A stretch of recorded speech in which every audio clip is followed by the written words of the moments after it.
जसं की मागच्या व्हिडिओमध्ये मी तुम्हाला सांगितलंच आहे, की मी स्पोर्ट्स जेव्हा खेळत होते, त्यावेळेस माझ्याकडे Android मोबाईल किंवा कॅमेराचा मोबाईल नव्हता.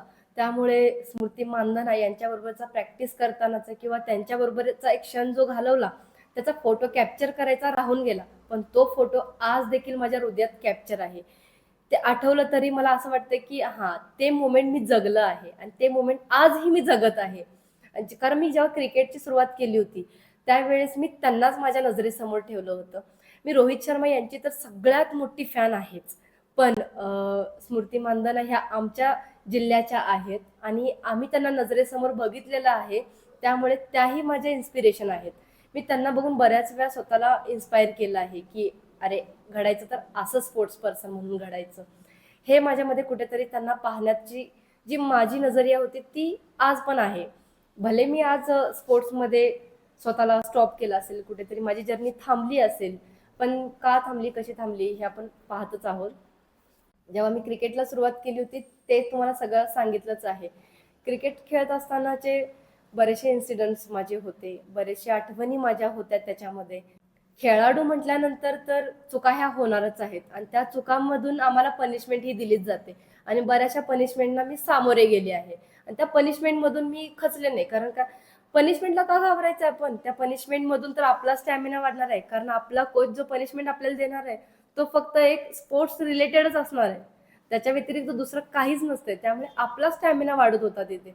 हा विचार मी करत होते आणि स्पोर्ट्सबद्दल खूप काही माझी सांगायची इच्छा आहे. पण रोज-रोज त्याच गोष्टी तुम्ही ऐकाल तर तुम्हीही बोर व्हाल. पण ज्या महत्त्वाच्या आहेत, ज्या मुद्देशीर आहेत, ज्या तुम्हाला मोटिव्हेट करतील, इतक्याच मी तुम्हाला सगळं सांगत आहे. माझे बरेचसे इन्सिडेंट्समधून मी इथपर्यंत आले आहे. स्पोर्ट्सची जी जर्नी होती, ती तुम्ही ऐकलाच आहात, की काय घडलं, कसं घडलं आणि काय-काय झालंय. मी कबड्डी खेळत होते. कबड्डी खेळत असतानाही माझ्या बऱ्याचशा गोष्टी घडल्या. पण माझं कबड्डी हे माझं काही प्रोफेशनल गेम नव्हता. माझा प्रोफेशनल गेम हा बास्केटबॉलच होता आणि त्याच्यानंतर फक्त क्रिकेट मी एक प्लेयर कमी पडत होता म्हणून मला घेतलं होतं. पण त्यातूनही माझा गेम खूप बेस्ट दिसला. म्हणून माझे क्रिकेटसाठी ऑल इंडियालाही सिलेक्शन झालं होतं आणि ऑल इंडियाच्या टुर्नामेंट्स खेळायला मी नागपूरला गेले होते आणि नागपूरच्या त्या टुर्नामेंट्समध्ये इतकं माझं रन रेट चांगलं होतं, की माझ्या कोचना सुद्धा विश्वास नव्हता, की ही स्वतःला गल्ली प्लेयर म्हणते आणि इथं ग्राउंडवरती तरी काय वेगळंच करत असते. त्यामुळं आणि माझा आतापर्यंतचा क्रिकेटचा जी माझी विकेट पडायची, ती विकेट कायम कॅचचीच असायची. माझी दांडी कधीच उडली नाही. म्हणजे माझ्या आठवणीतली गोष्ट आहे म्हणून मी तुम्हाला सांगितलं. माझी दांडी कधीच उडली नाही. कारण जरी दांडी उडत असेल तरी मी त्या बॉलला टच करून किंवा काहीतरी डिफेन्स करून तो बॉल मी सोडायचे. पण माझा जो काही विकेट पडायचा तो कॅचमध्येच पडायचा. कारण उचलून खेळायची सवय लई होती मला. घेतलं बॅट तर बॉलला उचलायचंच. ही जी सवय होती ना मला, गल्ली प्लेयर म्हटल्यानंतर ती सवय असते मोस्टली आणि तीच गोष्ट माझ्याबरोबर जास्त घडायची. आणि बास्केटबॉल, क्रिकेट, कबड्डी याबरोबरच मी एन-सी-सी कॅडेटही होते. एन-सी-सीची जर्नी जे एन-सी-सी करतात त्यांना चांगलीच माहिती आहे. कारण एन-सी-सी म्हणजे नॉट अ जोक. त्याच्यामध्ये जरा जरी चुकलं, जरा जरी काही मिस्टेक्स झाले, तर त्याची पनिशमेंट जी असते ती हाय लेव्हलची असते. आपल्या बास्केटबॉल, क्रिकेट यामध्ये जी पनिशमेंट दिली जाते, त्याची पनिशमेंट एन-सी-सीच्या लेव्हलला काहीसुद्धा नाही आहे, काहीसुद्धा.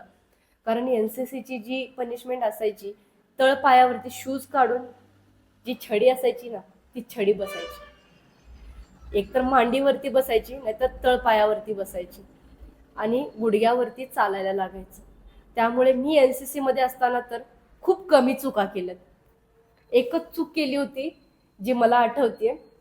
एन-सी-सी करत असताना मी शेजारच्या मुलीशी फक्त गप्पा मारल्या होत्या.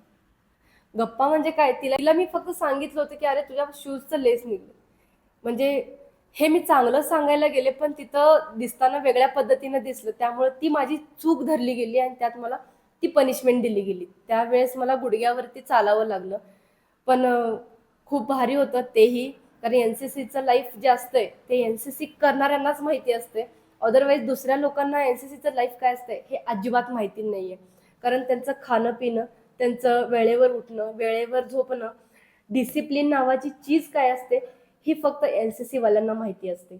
NCC असू देत, आर्मीवालेही असू देत, त्यांना ही गोष्ट माहिती असते की डिसिप्लिन काय असतं हे NCC मध्ये आल्यानंतर कळतं. हे जेव्हा मी माझी ही पूर्ण जर्नी घेऊन इथंपर्यंत आले, त्यामध्ये खूप काही गोष्टी होत्या.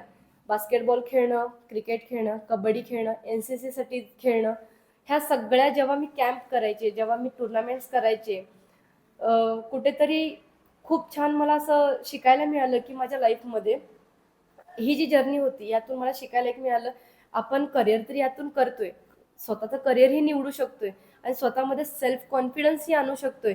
आणि बऱ्याच वेळा असं होतं की तिथं नवनवीन मुलं मुली भेटत असतात, कोच भेटत असतात, शिक्षक जे असतात आपल्याला प्रशिक्षण देणारे असतात, त्यांच्याबरोबरचं जे बॉन्ड असतं ते खूप छान असतं आणि ते लोक आपल्याला खूप छान ट्रीट केले तर आपली जर्नी खूप चांगली होते. जर आपण तिथे आपल्याला डिमोटिवेट करणारं जर कोणी भेटलं तर आपण तिथं डिमोटिवेट होऊन जातो. पण खरंच जर मोटिवेट करणारे भेटले तर आपण आपला करिअर टॉपला घेऊन जाऊ शकतो.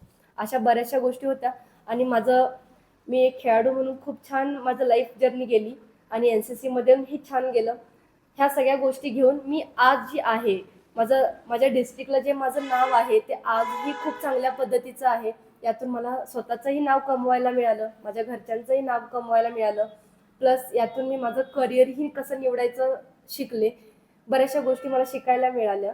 तुम्हा सगळ्यांना यातून काय मोटिवेशन मिळालं नक्कीच तुम्ही मला कमेंट बॉक्समध्ये सांगा. यात क्रिकेट लवर असतील, बास्केटबॉल लवर असतील, कबड्डी असतील, NCC वाले असतील, सगळ्यांना एकच सांगेन की स्वतःला फक्त कुठे हार मानून बसू नका. जिद्दीनं पेटून उठा, आपल्यातली जिद्द कायम जिवंत ठेवा आणि स्वतःला कसं घडवायचं हे शिकत राहावा. असेच आपण नवनवीन व्हिडिओज घेऊन येऊयात. अशीच मनातली पुन्हा एक गोष्ट घेऊन लवकरच भेटूयात. व्हिडिओ कसा वाटला आणि व्हिडिओची पार्ट 1 पार्ट 2 असे किती पार्ट झालेत तुम्हाला सगळ्यांना माहितीच आहे. तुम्ही पार्ट सगळे बघितलाच आहात. तर यामधून तुम्हाला काय शिकायला मिळालं नक्कीच तुम्ही व्हिडिओच्या कमेंट सेक्शनमध्ये मला सांगा. अशाच पुन्हा व्हिडिओमध्ये भेटत राहूयात आणि असंच माझ्या व्हिडिओंना लाईक, कमेंट, शेअर, सबस्क्राईब केल्याबद्दल मी तुमच्या सर्वांची मनापासून आभार व्यक्त करते.